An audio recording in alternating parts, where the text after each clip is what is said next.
बहुत ही अच्छा question discuss करा था पिछली क्लास में हमने। ये वाला क्वेश्चन नंबर एग्जाम्पल नंबर 3.4। ठीक है, और सेकंड मेथड काफ़ी इजी था। होप तुम्हें समझ में आया होगा कितना बढ़िया क्वेश्चन था ये। अब आते हैं यार, आगे कंटिन्यू करते हैं। 3.5 पे आते हैं, एग्जाम्पल फ्री फॉल के बारे में। ठीक है, वैसे तो फ्री फॉल ग्रेविटेशन का पार्ट है, मगर यहाँ पे भी बोला जा रहा है तो बता ही देते हैं। ठीक है, नेगलेक्टिंग एयर रेजिस्टेंस। ठीक है, एयर रेजिस्टेंस होती है जब भी कोई ऑब्जेक्ट फॉल करता है ना, तो हवा आ जाती है ना, हवा तो हर जगह है। तो उसको हटाने के लिए an object release near the surface of earth is accelerated downwards under the influence of gravity. Gravity क्या है? एसिलरेशन ड्यू टू ग्रेविटी एक तरह से बोल सकते हैं। एक होता है फोर्स ड्यू टू ग्रेविटी और एक होता है एसिलरेशन ड्यू टू ग्रेविटी। तो मैग्नीट्यूड ऑफ एसिलरेशन जो होता है वो जी से रिप्रेजेंट होता है और कांस्टेंट रहता है, एज वी नो। ठीक है, if air resistance is neglected तो object is said to be in free fall. अब कोई कोई और रजिस्टर नहीं है बीच में आने वाला, है ना, कोई एयर ड्रैग नहीं है, तो हमारा ऑब्जेक्ट जो है under the influence of gravity गिर रहा है। तो ऐसे गिरने को बोलते हैं हम free fall. If the height through which the object falls is small compare to the earth radius, then G can be taken as constant या फिर 9.8 मीटर पर सेकेंड स्क्वायर। तो free fall is this a case of motion with uniform acceleration. तो we can assume motion is in Y direction, more correctly in minus Y, negative Y direction, है ना, नीचे को जा रहा है object जब गिरता है तो, because choosing upward direction is positive. तो since acceleration due to gravity is always downward, it is the negative direction. तो ए जो होगा वो एक्सेलरेशन जो होगा हमेशा माइनस में होगा। एक ऊपर उड़ते हुए ऑब्जेक्ट को भी नीचे को धकेलने की कोशिश करता है ना। तो यहाँ पे देखो, object is release from rest at Y is equals to zero, therefore we naught जो हो जाएगा वो ज़ीरो हो जाएगा। रेस्ट से जा रहे हैं ना, तो हमारी इनिशियल वेलोसिटी ज़ीरो हो जाएगी।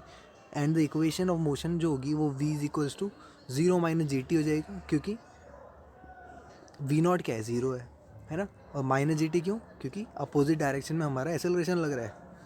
Then y is equals to zero minus half G T square, then V square is equals to zero minus two G Y, है ना। तो यहाँ पे एक्सेलरेशन को g से रिप्लेस कर दिया और s को यानी डिस्टेंस को y से रिप्लेस कर दिया, हाइट से। तो this equation give the velocity के and the distance travel as a function of time and also the variation of velocity with distance. The variation of acceleration, velocity and distance with time जो है plot कर रखा है, कितना अच्छे से कर रखा है। ऐसे क्वेश्चन पेपर में आ सकता है। ठीक है, अगर एक ऑब्जेक्ट अगर ऊपर फेंका जा रहा है, ठीक है, जस्ट इन केस बात करें तो क्या होने वाला है उसके एक्सेलरेशन का, तो हमें पता है ग्राफ कैसा बनेगा। एक तो माइनस में बनेगा, -9.8 मीटर पर सेकेंड। ठीक है, यानी कौन सा क्वाड्रेंट, ये फोर्थ क्वाड्रेंट हो गया, है ना, जहाँ पे हमारा y नेगेटिव होता है, x पॉजिटिव रहता है। तो स्ट्रेट रहेगा क्योंकि यूनिफॉर्म एक्सेलरेशन है ना। फिर आता है ये वाला पार्ट, यहाँ पे क्या है, वेलोसिटी और टाइम का रिस्पेक्ट है। तो वेलोसिटी क्या होती है, अब एक्सेलरेशन बराबर मिल रहा है, मतलब एक्सेलरेशन मिलना यानी तुम कार के गियर दबा रहे हो और कार उड़ तेज़ी से चल रही है ना, यानी हर पॉइंट पे एक्सेलरेट हो रही है, तो वेलोसिटी कैसे हो जाएगी, यूनिफॉर्म हो जाएगी। ठीक है, कांस्टेंट एक्सेलरेशन होता है तो यूनिफॉर्म वेलोसिटी हो जाती है। और टाइम और वाई की बात करें तो motion of object under free fall, तो यहाँ पे variation of distance with time. तो डिस्टेंस इस तरह से वेरी करेगा टाइम के साथ। क्या हो रहा है, डिस्टेंस नीचे को जा रहा है ना, जैसे जैसे टाइम बढ़ रहा है डिस्टेंस नेगेटिव हो रहा है।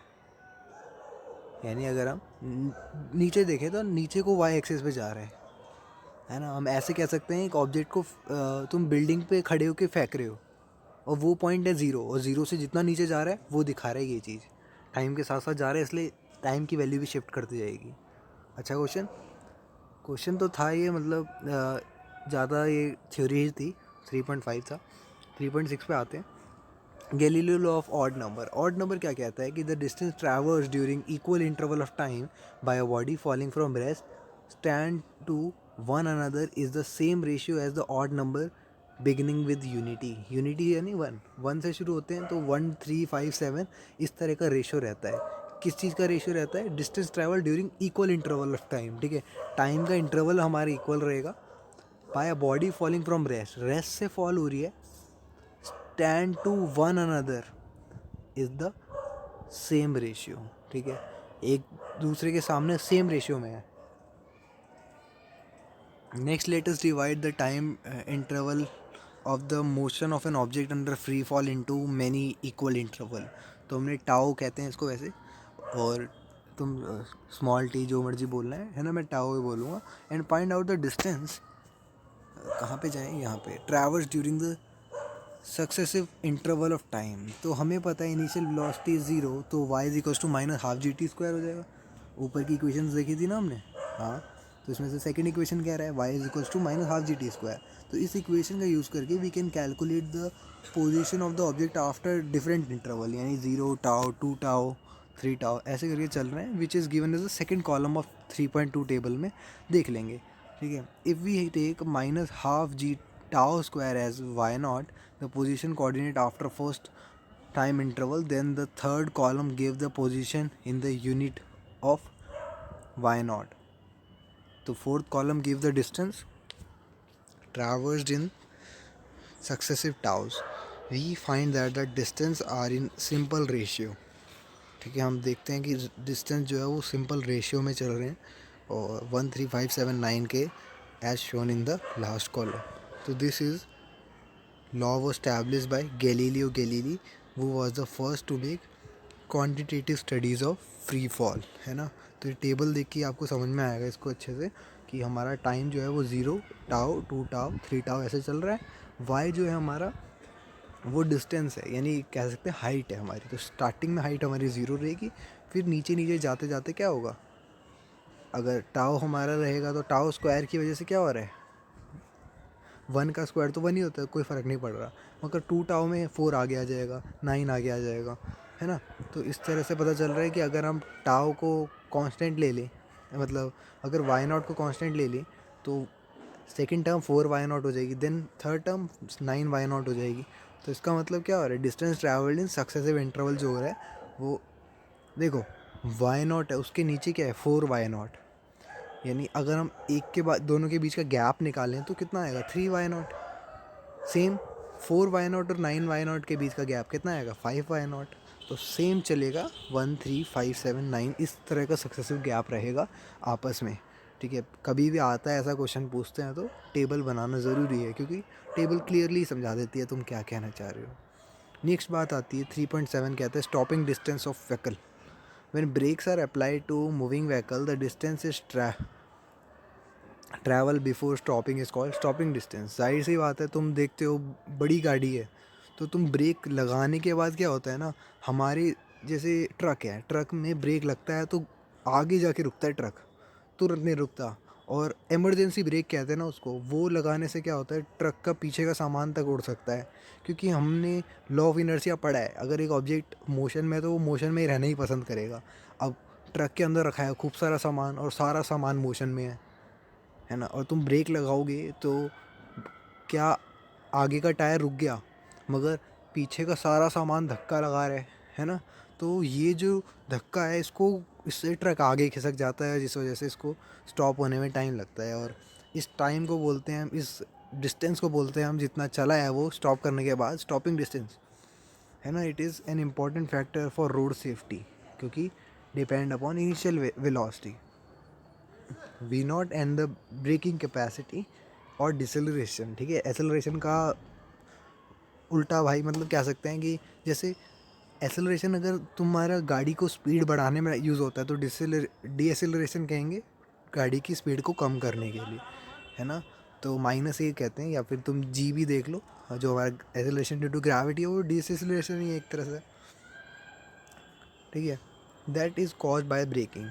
Derive an expression for stopping distance of vehicle in terms of V naught and A. कुछ चीज़ें हमें दे रखी है, कुछ चीज़ें का यूज़ करके हमें एक इक्वेशन डिराइव करनी है। तो आंसर मान लेते हैं, let the distance travelled by the vehicle before it stop be D S. ठीक है, हमने मान लिया कि डिस्टेंस ट्रैवल हुआ है व्हीकल से before stop be D S. ठीक है, यानी स्टॉप करने के बाद, देन स्टॉप करने से पहले, है ना। बिफोर यानी पहले, इट स्टॉप्स मतलब हमने ब्रेक लगा दिया है, अब वो रुकेगी कितने दूर में वो हमारे पे है, मतलब वो गाड़ी पे है। तो वो डिस्टेंस जो है डी एस मान लिया हमने। Then using equation of motion V square equal to V naught square plus 2 A X, and noting that U V is equals to 0, we have the stopping distance है D S equal to minus V naught square by 2a। ठीक है, stopping distance हमारा ये आ गया, x को हमने D S से बोल दिया है ना। Thus the stopping distance is proportional to the square of initial velocity. जो पहले हमारी देखो फाइनल वेलोसिटी यहाँ पे ज़ीरो होने वाली है, कि उसको ये बात पता है, समझ में आया क्यों लिखा भी है यहाँ पे, और तुम्हें कॉमन सेंस भी होगी कि आखिर में गाड़ी रुकने ही वाली है, हमने ब्रेक लगाया है ना। तो इनिशियल वेलोसिटी हमारी अगर 30 किलोमीटर पर आ रहा है तो आगे जाके 0 किलोमीटर पर आर होने वाली है, तो डबलिंग कर देंगे क्योंकि हमारा क्या है, proportional to square of initial velocity. तो doubling the initial velocity increase the stopping distance by a factor of 4। अगर स्टॉपिंग डिस्टेंस बढ़ जाएगा, गाड़ी जितनी तेज़ होगी उतना उतना दूर जाके रुकेगी, ऐसे कह सकते हैं। For the same deceleration for the car of a particular must make the brake distance would found to be 10 metre 20 metre 34 metre and 50 metre corresponding to the velocity, है ना। तो एक तरह से एक व्हीकल चलाने वाले के हाथ में होता है, अगर उसने गाड़ी बहुत तेज़ चला रखी है ना, तुम साइकिल धीरे चला के ब्रेक मारोगे रुक जाएगी तुरंत, इवन, है ना, क्योंकि बहुत आराम से चला रहे थे तुम, और वो डिपेंड अपॉन स्पीड, है ना, कह तो रहे हैं, क्योंकि हमारा डिस्टेंस स्टॉपिंग डिस्टेंस जो है वो स्क्वायर ऑफ इनिशियल वेलोसिटी पे है, यानी जो एक्चुअल वेलोसिटी हमारी चल रही है उसके स्क्वायर पे डिपेंड करता है। तो stopping distance is an important factor considering in setting speed limit, for example in school zones, है ना, जो तुम देखते हो स्कूल पे बोर्ड लगा होता है। 3.8 देख लेते हैं, reaction time. When a situation demand our immediate action it takes some time before we really respond. ठीक है, कि सिचुएशन हमें चाहती है कि हम तुरंत रिएक्ट करें, मगर कुछ टाइम लगता ही है यार। Reaction time is the time a person take to observe think and act. बहुत से अपना एग्जांपल दूंगा, जब हम खेलते हैं, जस्ट इन केस अगर लें, एक क्रिकेट का मैच है, तो बॉल जब आती है ना, उस बॉल को शॉट मारना है, उसके बीच में तुम्हारा टाइम लग जाएगा। इवन वो टाइम बहुत कम होगा, या तुम्हारा मतलब तुम फ्यूचर की तैयारी कर रहे होते हो जब बॉल हवा में होती है, बॉल बैट के पास आ रही होती है ना, ऐसा सोच सकते हो। या कोई बैडमिंटन खेलता है तो दे नो कि क्या होने वाला है, अब कॉक जो है कहाँ पे गिरेगी।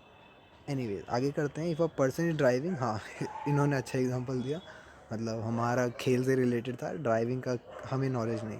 तो if a person is driving and suddenly a boy appears on the road, then the time elapsed before he slams the brake of the car is the reaction time, है ना। कितना टाइम लगा, उसने बच्चे को तो देख लिया, मगर उसने ब्रेक पे कब दबाया, वो रिएक्शन टाइम होगा। Reaction time depend upon complexity of the situation और इंडिविजुअल की। वो हमें बात कर रहे हो तो तुम्हारा ब्रेन का मतलब कुछ पार्ट तो बात करने से बिजी है ना, तो इसलिए कहते हैं you can measure your reaction time by a simple experiment. Take a ruler and ask your friend to drop it vertically through the gap between your thumbs and forefinger. After you catch it, find the distance d traveled by the ruler. In a particular case, d was found to be 21 centimetre. Estimate reaction time, ठीक है, तो ये reaction time हो जाएगा तुम्हारा। कितना अच्छा वो है कि तुम्हें रोकना है उस रूलर को। तो आंसर है, अगर डी हमारा 21 सेंटीमीटर है मान लो, तो हमारा रिएक्शन टाइम क्या होगा। तो ruler drop under free fall, therefore we naught जो हो जाएगा ज़ीरो हो जाएगा। मतलब वी नॉट इनिशियल वेलोसिटी तो ज़ीरो है ना, रूलर को गिरा थोड़ी रहे हैं। Then talking about acceleration due to gravity आ जाएगी -9.8 metre per second. The distance travel d and the reaction time t r related by d is equal to half G T square, और t are is equal to root under 2g/ds। ठीक है, ये formula तुम्हें समझ में आता है, कुछ नहीं है, वही फार्मूला है, बस मैं कुछ वैल्यूज़ को, इनिशियल वैल्यू को, वेलोसिटी को ज़ीरो ले लेना है, और आगे का काम ऐसे करना है ना। तो T are is equal to root under 2d/gs। तो यहाँ से क्या आ गया, हमारा डिस्टेंस जो है सेंटीमीटर से हम मीटर में कर देते हैं, तो 2 इंटू 0.21/2.8 दैट इज़ 0.2 सेकेंड का तुम्हारा, बढ़िया। ठीक है, मतलब इससे और कम होगा पता नहीं भाई क्या होता है। नॉर्मल तुम भी करके देखना ये एक्सपेरिमेंट, और जितना भी डिस्टेंस आएगा उसको इस फार्मूले से अपना रिएक्शन टाइम निकाल देना। ठीक है, रिलेटिव वेलोसिटी का कॉन्सेप्ट हम आगे देखेंगे नेक्स्ट क्लास में। आज के लिए इतना ही था और मैंने एग्जांपल ख़त्म करवा दिए तुम्हारे। अच्छा ठीक है, ये कोई नेक्स्ट क्लास में चैप्टर हो ही जाएगा ओवर हमारा, ठीक है, मतलब थ्योरी पार्ट हो जाएगा, फिर हम कुछ एक्सरसाइज के क्वेश्चन आंसर डिस्कस करेंगे and then the chapter is over, ठीक है, विल बी ओवर। तो तब तक के लिए यार तुम रिवाइज़ करना चीज़ों को, बहुत से कॉन्सेप्ट इसमें नए थे तुम्हारे लिए। ओके चलो, नेक्स्ट क्लास में रिलेटिव वेलोसिटी करते हैं।